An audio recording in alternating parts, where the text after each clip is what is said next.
coisa toda iniciou quando as professoras Ionila e a Reinalda, mais o professor Benedito, resolveram criar a Onda Verde.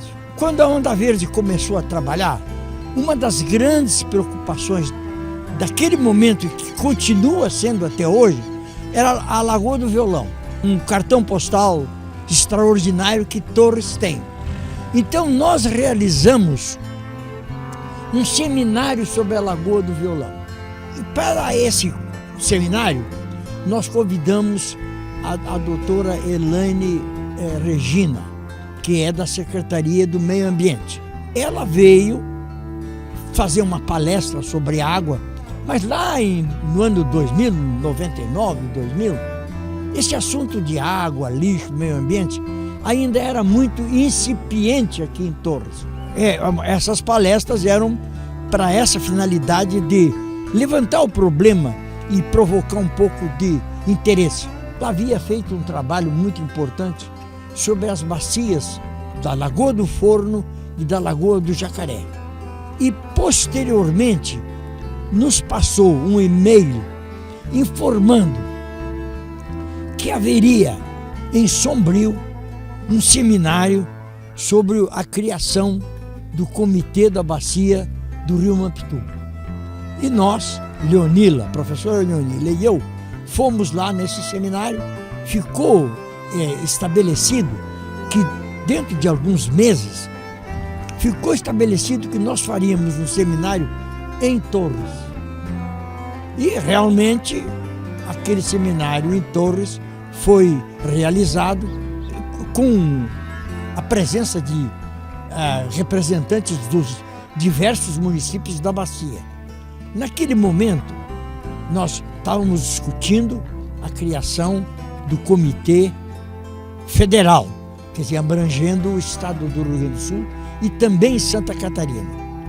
Então aí durante essa discussão desse segundo seminário, me escolheram para ser coordenador de uma comissão provisória que ia discutir a criação do comitê.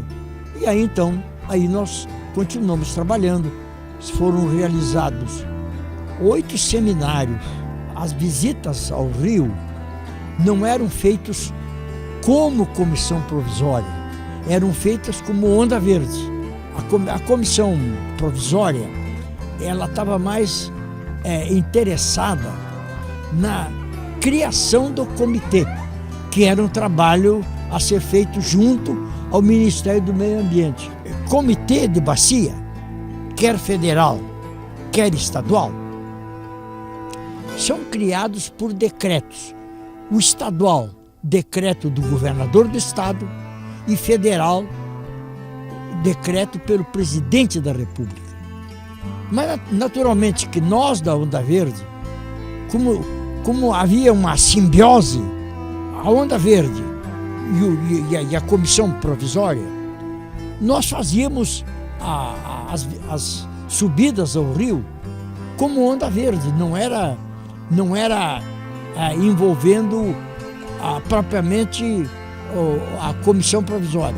A Lei 9433, que é a Lei das Águas brasileiras, ela classifica os rios de duas maneiras: os rios federais e os rios estaduais. Os rios estaduais são aqueles que nascem e desaparecem dentro de um estado.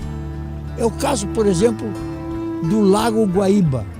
Todos os afluentes do Lago Guaíba nascem dentro do Rio Grande do Sul. E depois o lago desaparece, entrando na Lagoa dos Patos. O rio Mampituba é um rio federal, porque a lei esclarece o seguinte: são federais os rios que passam ou dividem mais de um estado. O Mampituba, ele nasce como divisa do Rio Grande do Sul com Santa Catarina, e todo o trajeto dele ia separando o Rio Grande do Sul, unindo, né? Rio Grande do Sul e Santa Catarina. Ele nasce lá no alto da serra e vem desembocar aqui no oceano mas é sempre dividindo os dois estados. É um marco divisório. E há outros rios mais complicados, federais mais complicados. Por exemplo, o Rio São Francisco, que cruza e divide diversos estados, né? Nasce lá em Minas Gerais e termina lá na divisa da Bahia, etc. E outros rios mais complicados, que são, por exemplo, o Rio Uruguai, que divide os dois países, né? O que complica a criação dos comitês. Nós nunca conseguimos com que o Ministério do Meio Ambiente aceitasse a criação do o Comitê Federal. Nunca. Eles sempre estiveram renitentes, embora eu tenha feito 2 viagens a Brasília para discutir, inclusive, com o pessoal da Agência Nacional das Águas, que é o órgão superior do controle das águas, e eles nunca aceitaram a criação do comitê, nunca aceitaram a criação do comitê. Uma das razões que eu considero essa negativa é que no Brasil se criam muitas leis que depois se verifica que não se pode cumprir completamente. E uma delas foi essa, a Lei das Águas, que mandava criar, porque mandava, a lei não sugeria, a lei mandava criar um comitê de bacia para cada rio. Mas aí o Ministério do Meio Ambiente chegou à conclusão que eles não teriam pernas para administrar todas as bacias federais que seriam criadas. Houve a emissão de uma resolução do Conselho Nacional de Recursos Hídricos, criando aquilo que eles chamam gestão compartilhada. Quando então foi assinado um pacto entre o Rio Grande do Sul e Santa Catarina, ficou acordado que cada estado criaria um comitê local que depois seria apresentado à Secretaria, ao Ministério do Meio Ambiente, para que eles criassem então um comitê federal que ia coordenar os dois. Deste acordo feito, o Rio Grande do Sul tomou as providências necessárias, fizemos mais um seminário e o governador do estado resolveu criar um comitê local, que é este comitê que nós estamos tratando agora. Mas qual é o objetivo do comitê? O comitê é considerado o parlamento das águas. É um local onde vão se reunir aquelas pessoas que têm conflitos sobre a água. O comitê vai estar ali para tomar uma decisão e acertar o uso da água. A água tem muitas finalidades e tem pouca.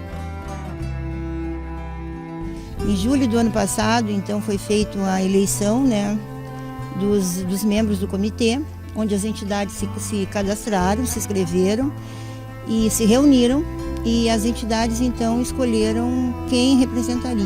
São entidades da sociedade civil, do governo e do governo estadual também, do governo municipal e do governo estadual. E o mais importante é que é entidades da sociedade civil, né, os pescadores, as ONGs, as entidades de pesquisa, né, que então fazem parte desse comitê.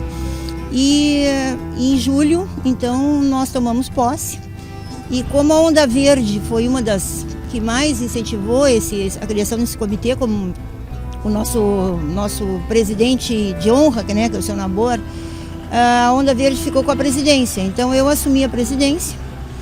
A Giselane, que representa a Prefeitura de Torres, ficou na vice-presidência. E hoje nós estamos ainda tentando implementar o comitê. A Prefeitura ofereceu um recurso, que a gente ainda não foi aprovado, mas ainda não tem. E enquanto isso nós estamos lutando com as nossas condições, né? A própria Onda Verde é que está patrocinando e colocando o seu dinheiro, os seus poucos recursos, e o pessoal que trabalha voluntariamente. Então, nós estamos agora com o comitê implementado e já desenvolvendo atividades como essa que a gente vai fazer hoje, né? Que é essa saída no rio. Apesar de que a saída no rio a gente faz anualmente. Nesse momento, o que poderia relatar de profissionais que estão aqui, que vão acompanhar essa expedição? Nós temos quantos biólogos? O Benedito, que é biólogo, eu sou bióloga também, o Christian é biólogo, o Benedito ele é especialista em aves, o Christian é botânico e a Giselane é especialista em peixes, ela faz trabalho sobre peixes, a Eni é bióloga também, trabalha mais com a questão humana, que nós trabalhamos muito a questão da ecologia humana, hoje se fala. Ecologia não é só cuidar do meio ambiente, né? Cuidar das pessoas também. Ela sempre diz assim, ó, começa a ecologia, né? A defesa do meio ambiente começa com a gente mesmo, né? Quando eu cuido do meu corpo, quando eu cuido da minha casa, quando eu cuido do meu pátio, quando eu cuido da minha rua, isso tá desenvolvendo essas questões ecológicas. Então a Eni trabalha bem essa área humana, né, que ela é especialista nisso. A Ivana, que ela é sócia da Onda Verde, especialista em foto, ela veio para fotografar. E nós temos agora a colaboração, o pessoal do Pelotão Ambiental, que sempre foi parceiro, o Carvalho, desde que a Onda Verde surgiu. O Pelotão Ambiental, eu acho que na época era Patran, né? Eu acho que eles nasceram junto conosco no estado, o Pelotão Ambiental. Acho que a Onda Verde é um ano mais velho do que o Pelotão Ambiental, que era Patran, que passou a ser Pelotão Ambiental. E o Soldado Carvalho sempre foi nosso parceiro. Isso contribui para a credibilidade do trabalho? Sim, com certeza, né? Então, sempre quando nós temos atividades, a gente chama o Pelotão Ambiental, eles estão sempre presentes. Quando eles fazem atividade, chamam a Onda Verde, está sempre presente. A parceria do Pelotão Ambiental com a Onda Verde, assim, ó, ela é muito boa e muito produtiva, né? Além de outros, claro, a Secretaria do Meio Ambiente de Torres, do Estado, que sempre está com a gente também quando solicitado, tanto que hoje vem o pessoal da FEPAM também para estar nos apoiando nessa tarefa. Um veículo, né, que a FEPAM recebeu para uso na fiscalização embarcada. Primeira missão oficial desse barco. Então nós fomos convidados pelo Comitê Mampituba, onde nós somos representantes da FEPAM, para acompanhar nesse reconhecimento do rio, levantamento de impactos ambientais. Então essa é a primeira subida para avaliar como é que está as condições de mata ciliares, né? Condições de as próprias lavouras de arroz, como é que eles estão lidando com o rio, né? Estão respeitando a faixa de marginal de proteção que consta em lei.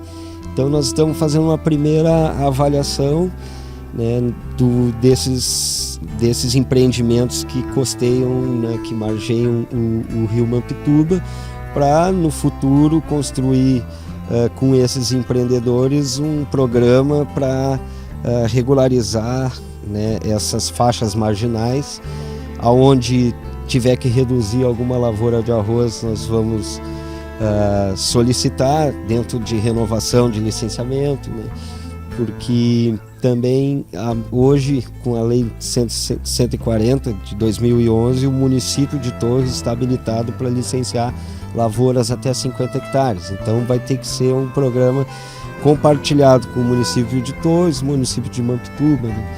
Mas a intenção é, a partir da instalação do Comitê Mampituba, nós começar a ter uma atuação mais efetiva, né, para, assim como já vem sendo feito na bacia do Tramandaí, a FEPAM, né, tem trabalho de monitoramento. A ideia também é iniciar esse tipo de serviço, né, com um comitê. Acho que um comitê foi o último a ser formado no Rio Grande do Sul. Nós vínhamos numa torcida, na batalha, né, que esse comitê viesse ser formado. A experiência que a gente tem foi a formação do Comitê Tramandaí, e onde a Onda Verde e várias entidades que compõem o Mampituba hoje participavam do Comitê Tramandaí e continuam participando até hoje. Então a gente já vem gestando esse comitê já há um bom tempo. Então coroa-se hoje com uma primeira ação, né, do comitê, com a parceria da Patrulha Ambiental. Então nós vamos subir o rio para ajudar com esse olhar técnico da FEPAM para identificar possíveis danos ambientais e tentar construir com esses quem fazem os danos uma solução definitiva, né, para a gente começar a ter um bom gerenciamento da bacia hidrográfica do Mampituba. Contamos então com o Otávio Augusto, engenheiro agrônomo da Gerlit, na Gerência Regional do Litoral Norte, que fica sediado em Tramandaí. O Alexandro é piloto, né, já treinado, e o Cledion também é piloto, né, já treinado, que estão vindo nos passar a experiência deles em navegação para nós. Esse tipo de embarcação? Que estamos recém-habilitados, né, para a condução desse barco. Uma capacidade de andar numa lâmina d'água muito pequena, em cima inclusive de barro, né, de grama molhada, lavoura de arroz. Ele é uma embarcação que não tem problema, porque não tem motor de popa embaixo, não tem, né, nenhuma hélice, não tem quilhas, então ele... A propulsão dele é toda na parte superior, né? É a parte superior, é um motor de Santana P2000, muito potente, né? E então é uma novidade aí que a gente tem para nos auxiliar esse serviço de reconhecimento e de fiscalização embarcada, né? Para nós é um motivo até de alegria, né, estar participando desse tipo de ação e também essa atribuição de fiscalização nova dentro da FEPAM, né? Pelo menos para o litoral norte, porque, né, a fiscalização embarcada já é feita na sede e outras regionais, mas aqui no litoral norte nós estamos iniciando esses trabalhos. Bom dia, eu estou aqui representando a Associação dos Geógrafos Profissionais e o meu trabalho, na verdade, é junto à Universidade Federal do Rio Grande do Sul. Eu sou mestranda na área de análise ambiental, sou geógrafa, e eu fiz um trabalho na subbacia do Arroio Paraíso, que é um dos principais afluentes do rio Mampituba, e eu analisei a qualidade de água dos agrotóxicos. A princípio ia fazer uma análise comparando o cultivo orgânico e o cultivo convencional, mas devido à metodologia do trabalho acabei só fazendo uma análise simples da qualidade de água com alguns parâmetros que envolvem os agrotóxicos. O que você poderia nos descrever com referência a essa bacia do Paraíso? Bom, é uma subbacia que o predomínio principal da agricultura é o cultivo de banana, e dentre esses agricultores, alguns realizam o cultivo de banana orgânica. Eles são produtores, vendem na feira de Porto Alegre, na feira dos ecológicos, e devido às características desse cultivo, eles não usam agrotóxicos, então não causam um impacto maior nos cursos d'água e nem no meio ambiente, com uma preservação maior da mata, da cobertura vegetal, com menor erosão do solo e outras características do cultivo orgânico. Esse manancial de água é utilizado para que finalidade na região lá? Eles não têm irrigação, não é uma área de irrigação de cultivo de arroz.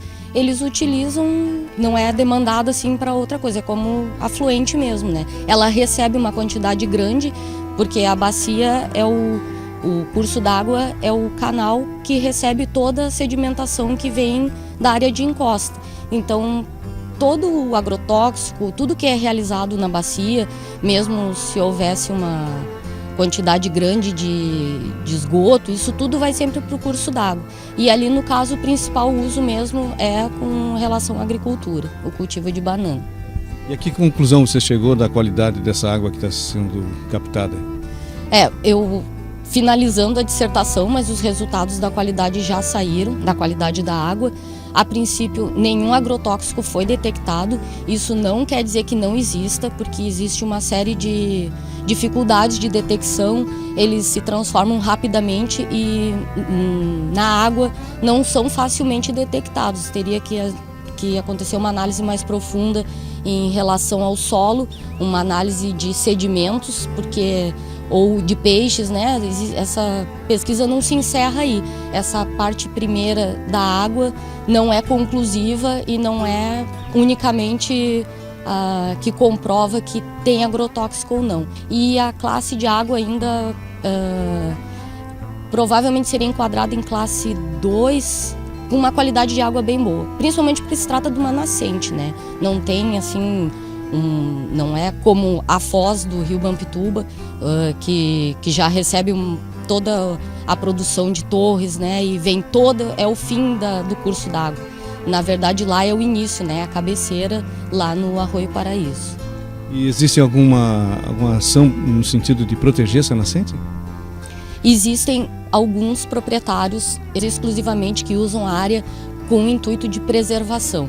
É um trabalho muito legal. Mesmo os produtores ecológicos, eles têm uma consciência muito grande de preservação da natureza e de preservar essas margens. E principalmente na nascente, que já é uma área protegida legalmente, mas alguns proprietários de lá têm essa característica dessa consciência de querer manter isso numa condição natural e saudável, assim, né? E pura ali na região. Já conhece o rio Mampituba? O que espera encontrar aqui?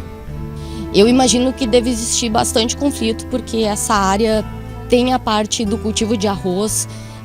A gente tem relatos, assim, conheço vários moradores aqui, a Lagoa do Jacaré realmente diminuiu, né? Sua quantidade, a sua área a área alagada. Não sei qual o motivo, se é um processo natural ou se existe alguma influência antrópica, mas eu espero, assim, vou deixar surpresa, né?